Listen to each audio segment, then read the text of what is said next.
Squatting Slav TV. Over the course of the last week, the German town of Chemnitz has risen up in a series of anti-migrant protests in demonstration of mass migration and the cultural suicide brought upon Germany by Merkel's open border government. The initial protest, which took place on the 27th of August, was sparked by the fatal stabbing of a 35-year-old German man at a street festival in Chemnitz, and according to police reports, 2 other individuals were also stabbed in the altercation, which involved 10 people. The murderer, who is a 23-year-old Syrian man by the name of Yusuf Ibrahim Abdullah, surprise surprise, was arrested shortly after the incident, and it has since been revealed that he's faced deportation from Germany for assault, fraud and drug charges all the way back since 2016. Basically, the life of an innocent German was ended by a Muslim criminal migrant who was spared from deportation by Mama Merkel's Muslim-loving government. Merkel.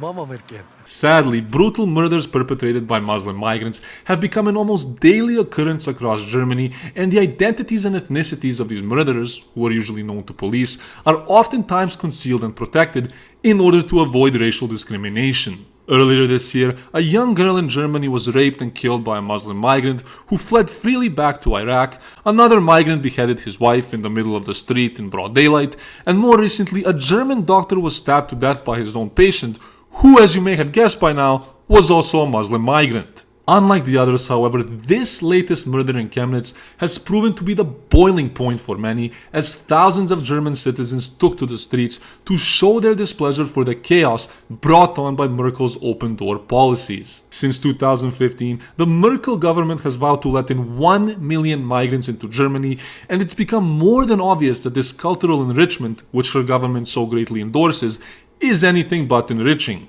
The protests in Chemnitz, which drew in people from all around the country, were comprised mainly of average citizens and patriot groups, with many protesters carrying around the posters of the victims brutally killed by migrants. Naturally, these gatherings drew the attention of tolerant leftist counter-protesters such as Antiftards, who were even tolerant enough to disrupt a silent mourning march and were quick to pursue violence, which resulted in injuries on both sides. Since last week, numerous protests have taken place in Chemnitz, but what's proven to be most hilarious is the spin of the mainstream leftist media, which has done absolutely everything in its power to delegitimize and slander the average German citizen who protested in the streets of Chemnitz because they were sick and tired of the status quo. Last year, when protesters looted, burned cars, and vandalized buildings at the G20 summit in Hamburg, the media referred to their actions as a protest, yet when 15,000 people marched peacefully through Chemnitz to pay tribute to a slain man,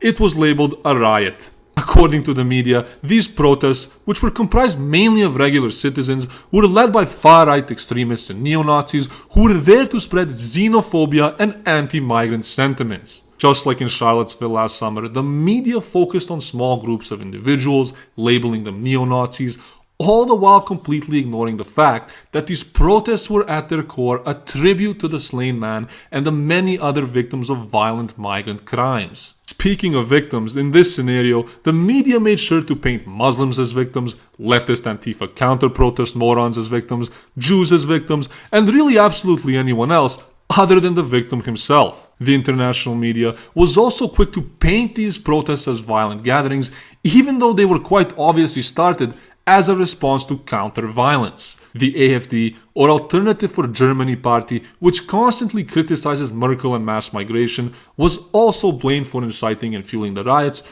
all conveniently at the time when the AfD happens to be the second fastest growing party in Eastern Germany. These slimy strategies by the media come as no surprise, however, considering that almost every patriotic gathering involving white Europeans in recent times has been instantly labeled as far-right and extremist. In Merkel's politically correct Germany, the narrative has always been that migrants are the victims, and anyone who dares speak up against the religion of peace or the chaos that migrants bring about is automatically demonized, shamed, and guilted, and oftentimes even thrown into jail for bogus hate crimes. According to recent polls, some 76% of German citizens see right-leaning groups as a threat to democracy, yet somehow these same people don't see the hundreds and thousands of Islamic migrants from the most undemocratic places on earth as a threat to democracy. Although the protests in Chemnitz were completely twisted by the mainstream media, they have served a great deal in waking up the German people and galvanizing change against the plague brought on by Merkel's mass immigration.